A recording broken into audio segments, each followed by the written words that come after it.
जबकि यह एक बड़ा खौफनाक जिहा इलाका है और इत्थों के जोड़े लोग ने वो कहते हैं कि कल्ला बंदा इत्थे बिल्कुल ना निकले। मुर्गाबी जनाब ए देखो, मुर्गाबी इत्थे ए फिर रही है जी।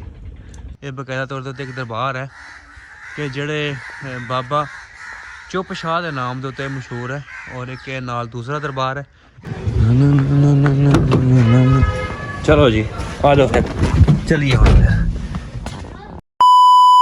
अस्सलाम वालेकुम जी, मैं काशिफ नदीम ते अज तुहानू दिखाने जा रहे हैं दरिया रावी और पाकिस्तान इंडिया का जिहड़ा बॉर्डर है उहदे ते कि एक इहो जिहा इलाका है। अज इत्थे आना सानू इतफाक होया और बड़ा ज़बरदस्त इलाका है, पक्की मिट्टी है इत्थों दी। और यह तुसीं देख रहे हो कि यह दरिया रावी का किनारा है। दरिया रावी पहले दसदे ने कि इस जगह के उत्ते बड़े जोबन दे नाल ये जिहड़ा दरिया है ये इत्थों गुजरदा सीगा, जबकि आहिस्ता आहिस्ता जिहड़ा है इत्थों दे ये जो दरिया है वो आहिस्ता आहिस्ता अपना रुख तब्दील करता गया और फिर इतों तकरीबन 2 किलोमीटर अगे जिथे पाकिस्तान इंडिया का बॉर्डर है ये फिर आहिस्ता आहिस्ता उत्थे चला गया। फैजान भी साढ़े नाल। फैजान किवें लग रहा इत्थे आण के? बहुत अच्छा, बहुत अच्छा लग रहा जी। कितनी बारी आके दरिया देख रहे हैं? चौथी पांचवी बार। फैजान दस रहा कि चौथी पंजवीं बारी आण के दरिया देख रहे हैं। इत्थों नाज़रीन तुहानूं एक होर मैं बड़ी ज़बरदस्त जिहड़ी चीज़ है वो दिखावांगा कि इत्थे इंडिया का बॉर्डर है वो बिल्कुल सामने नज़र आ रहा है। यह तुहानूं चैक पोस्ट की जिहड़ी है वो दिखावांगा इत्थे कि यह सामने तुसीं देख रहे हो यह चैक पोस्ट है कि जिहड़ी जगह के उत्ते इंडिया के फौजी बैठ के तो फिर वो जी निगरानी करते हैं इत्थों की बकायदा। और उरली साइड ते पाकिस्तान के फौजी ने, परली साइड ते इंडिया के फौजी ने। बेसिकली जी जीरो लाइन है, जीरो लाइन जी बाड़ लगाई गई है, जी लोहे की वाल लगाई गई है वो तो तकरीबन कोई 2 एकड़ उरली साइड पर मौजूद है।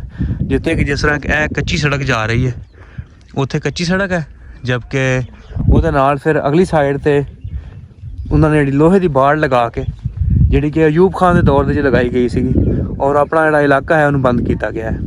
और कोई भी पाकिस्तानी अगर जीरो लाइन क्रॉस करता है तो इंडिया के जोड़े उत्थे फौजी मौजूद ने वो फायर करके फायर मार के उनको कतल कर देंगे ने। अच्छा जी, इत्थे दरिया रावी का जोड़ा किनारा है करतारपुर के कोल जिथों दरिया रावी गुजर रहा है और पाकिस्तान इंडिया का बॉर्डर भी नाल है। और जोड़ा है ज़बरदस्त मनाजर होंगे ने इत्थों के कि देखने वाला बंदा बड़ा खुश होंदा है कि पाकिस्तान इंडिया का बॉर्डर भी नाल जा रहा, दरिया भी नाल जा रहा। लेकिन दरिया जोड़ा है कुछ हद तक इत्थों रुख अपना तब्दील कर गया, इंडिया में भी दाखिल हो गया। लेकिन अगे कई इलाके ऐसे आते हैं कि जितों दरिया पाकिस्तान के इलाके आ जाता, किते जाके इंडिया के इलाके आ जाता। ये भी दरिया का इलाका तुहाडे सामने नज़र आ रहा कि तुसीं देख रहे हो कि मुर्गाबी की गल हो रही सी तो मुर्गाबी जनाब ए देखो, मुर्गाबी इत्थे ए फिर रही है जी। ए 2 मुर्गाबियाँ ने। मुर्गाबियाँ तुसीं इवें कह लो कि जिवें बतख, एक छोटी जी बतख होंदी है लेकिन खाण दे इंतहाई लजीज होंदी है। कई लोग ने जिहड़ा आण के इत्थे शिकार करते हैं, शिकार करके जिहड़ी मुर्गाबी है उन्होंने खाते हैं। और उहदे नाल इंटरस्टिंग गल जिहड़ी तुहानूं दिखा रहे हैं कि यह दरिया रावी का किनारा है। दरिया रावी के किनारे दे नाल यह जिहड़ी अगली साइड तुहानूं दीवार नज़र आ रही है ये मुस्तफा खर साहब जिहड़े कि साबका गवर्नर रहे ने पंजाब ते, उन्हां दा रकबा है।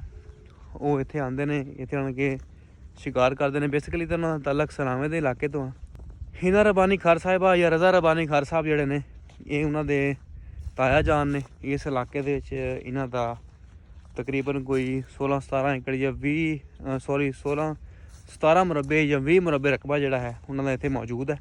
और वो इत्थे आंदे ने, इत्थे उन्होंने हमा किस्मी जानवर रखे हुए हैं जिन्हों का वो शिकार भी करते हैं, जिन्होंने जानवरों के नाल वो दीगर जानवरों का शिकार भी करते हैं। और इत्थे शिकार इस करके बहुत ज़्यादा क्योंकि दरियाई इलाका है। यह तुसीं देख सकते हो इत्थे सरकंडा भी बहुत ज़्यादा मौजूद है, दरिया का किनारे का इलाका है। और इत्थे नाल बार्डर भी गुजरता है पाकिस्तान इंडिया का और वो जी जगह है वो बड़ी देखने वाली है। अगर असीं अगे गए तो तुहानूं बार्डर का जोड़ा है जिवें दा बार्डर है या जिस तरह जीरो लाइन है वो सारा दिखावांगे।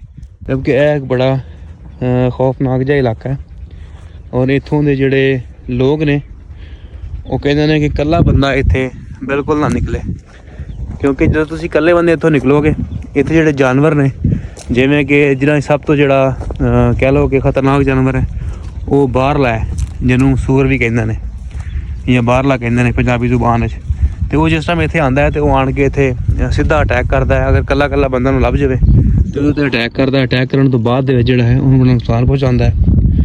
ਔਰ ਇਸ ਵਜ੍ਹਾ ਤੋਂ ਇੱਥੋਂ ਜਿਹੜੇ ਲੋਕ ਨੇ ਉਹ ਕਹਿੰਦੇ ਨੇ ਕਿ ਜਿਸ ਟਾਈਮ ਤੁਸੀਂ ਇੱਥੇ ਨਿਕਲੋ ਤੇ ਤੁਹਾਡੇ ਕੋਲ ਵੈਪਨ ਹੋਣਾ ਚਾਹੀਦਾ।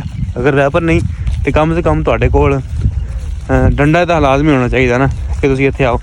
ਤੇ ਅਗਰ ਤੁਸੀਂ ਵੀ ਇਸ ਇਲਾਕੇ 'ਚ ਆਓ, ਕਰਤਾਰਪੁਰ ਦੇ ਨਾਲ ਜਿਹੜਾ ਵੀ ਇਲਾਕਾ ਦਰਿਆ ਰਾਵੀ ਦਾ, ਬੇਸਿਕਲੀ ਦਰਿਆ ਰਾਵੀ ਤੇ ਤੋੜ ਕਿਨਾਰੇ ਦੇ ਨਾਲ ਚੱਲਦਾ ਹੈ। ਪਾਕਿਸਤਾਨ ਇੰਡੀਆ ਦੇ 'ਚ ਕਿਤੇ ਪਾਕਿਸਤਾਨ ਦੀ ਹਦੂਦ 'ਚ, ਕਿਤੇ ਇੰਡੀਆ ਦੀ ਹਦੂਦ 'ਚ। ਤੇ ਤੁਸੀਂ ਵੀ ਅਗਰ ਇਸ ਇਲਾਕੇ ਦੇ 'ਚ ਆਓ ਤੇ ਇਲਾਕਾ ਦੇਖੋ, ਬੜਾ ਖੂਬਸੂਰਤ ਇਲਾਕਾ ਹੈ। ਪਾਣੀ ਹੈ ਇੱਥੇ। ਔਰ ਇਹ ਦੇਖੋ ਜੀ, ਇਹ ਗੰਦਮ ਕਾਸ਼ ਕੀਤੀ ਹੋਈ ਹੈ। ਔਰ ਇਹਨਾਂ ਦਿਨਾਂ ਦੇ ਵਿੱਚ ਹੀ ਗੰਦਮ ਜਿਹੜੀ ਹੈ ਉਹ ਨਿਸਰ ਚੁੱਕੀ ਹੈ ਔਰ ਆਪਣੇ ਸਿੱਟੇ ਜਿਹੜੇ ਨੇ ਉਹ ਕੱਢ ਚੁੱਕੀ ਹੈ। ਇੱਥੋਂ ਜਿਹੜੇ ਕਾਸ਼ਤਕਾਰ ਨੇ ਉਹ ਕਾਫੀ ਖੁਸ਼ਹਾਲ ਨੇ, ਕਿਉਂਕਿ ਇੱਥੇ ਚਾਵਲ ਦੀ ਫਸਲ ਬੜੀ ਹੁੰਦੀ ਹੈ।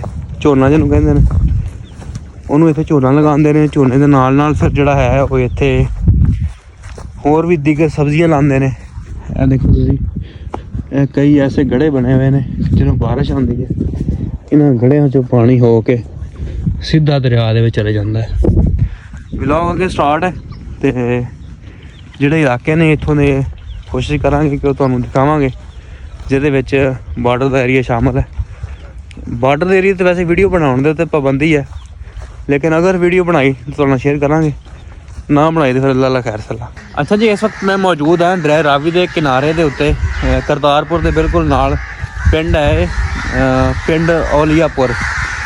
ਤੇ ਔਲੀਆਪੁਰ ਜਿਹੜਾ ਹੈ ਇੱਥੇ ਬਕਾਇਦਾ ਤੌਰ ਦੇ ਉੱਤੇ ਬੜਾ ਅੱਛਾ ਪਿੰਡ ਹੈ। ਬੜੇ ਲੋਕ ਨੇ ਇੱਥੇ, ਕਾਫੀ ਆਬਾਦੀ ਹੈ ਰਹਿਣ ਵਾਲਿਆਂ ਦੀ। ਔਰ ਇੱਥੇ ਬਕਾਇਦਾ ਤੌਰ ਦੇ ਉੱਤੇ ਇੱਕ ਸਕੂਲ ਵੀ ਹੈ।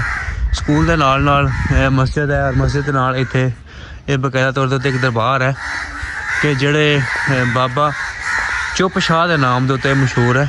ਔਰ ਇੱਕ ਇਹ ਨਾਲ ਦੂਸਰਾ ਦਰਬਾਰ ਹੈ।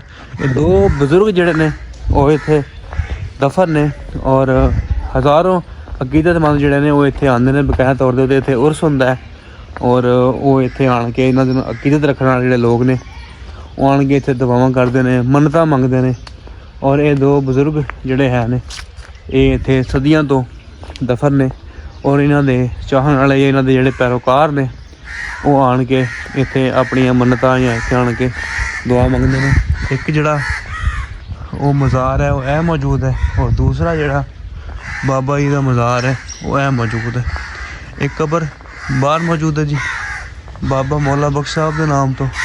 ਔਰ ਇੱਕ ਜਿਹੜੀ ਕਬਰ ਹੈ ਉਹ ਇਹਦੇ ਅੰਦਰ ਮੌਜੂਦ ਹੈ ਕਿ ਜਿਨ੍ਹਾਂ ਦਾ ਨਾਂ ਹੈ ਜੀ, ਇਹ ਬਾਬਾ ਚੁੱਪ ਸ਼ਾਹ ਦੇ ਨਾਮ ਤੋਂ ਮਸ਼ਹੂਰ ਬਜ਼ੁਰਗ ਨੇ ਕਿ ਜਿਹੜੇ ਇੱਥੇ ਸਦੀਆਂ ਤੋਂ ਦਫਨ ਨੇ। ਔਰ ਇੱਥੋਂ ਜਿਹੜੇ ਪਿੰਡ ਦੇ ਰਹਿਣ ਵਾਲੇ ਲੋਕ ਨੇ ਉਹ ਵੀ ਆਣ ਕੇ ਇੱਥੇ ਬਕਾਇਦਾ ਤੌਰ ਦੇ ਉੱਤੇ ਦੁਆਵਾਂ ਮੰਗਦੇ ਨੇ, ਜਾਂ ਜਿਹੜਾ ਹੈ ਇੱਥੇ ਉਹ ਮੰਨਤਾਂ ਮੰਗਦੇ ਨੇ। ਔਰ ਇੱਥੇ ਬਕਾਇਦਾ ਤੌਰ 'ਤੇ ਲੰਗਰ ਖਾਨਾ ਵੀ ਬਣਾਇਆ ਗਿਆ ਹੈ। ਇਹ ਤੁਸੀਂ ਦੇਖੋ ਕਿ ਇਹ ਲੰਗਰ ਖਾਨਾ ਹੈ ਕਿ ਜਿੱਥੇ ਬਕਾਇਦਾ ਤੌਰ 'ਤੇ ਜਿਹੜਾ ਉਰਸ ਹੁੰਦਾ ਹੈ, ਉਸ ਦੇ ਮੌਕੇ ਦੇ ਉੱਤੇ ਇੱਥੇ ਲੰਗਰ ਤਕਸੀਮ ਕੀਤਾ ਜਾਂਦਾ। ਔਰ ਇੱਥੇ ਦਰਖਤ ਇਹ ਤੁਸੀਂ ਦੇਖ ਰਹੇ ਹੋ ਕਿ ਇੱਥੇ ਬੋੜ ਦੇ, ਪਿੱਪਲ ਦੇ ਬੜੇ ਦਰਖਤ ਜਿਹੜੇ ਨੇ ਉਹ ਮੌਜੂਦ ਨੇ, ਜਿੱਥੇ ਇਹ ਕਾਵਾਂ ਦੀਆਂ ਆਵਾਜ਼ਾਂ ਤੁਸੀਂ ਸੁਣ ਰਹੇ ਹੋਵੋਗੇ ਕਿ ਇਹ ਸਾਰਾ ਦਿਨ ਇੱਥੇ ਜਿਹੜੇ ਕਾਂ ਨੇ ਉਹ ਵੀ ਇੱਥੇ ਮੌਜੂਦ ਰਹਿੰਦੇ ਨੇ।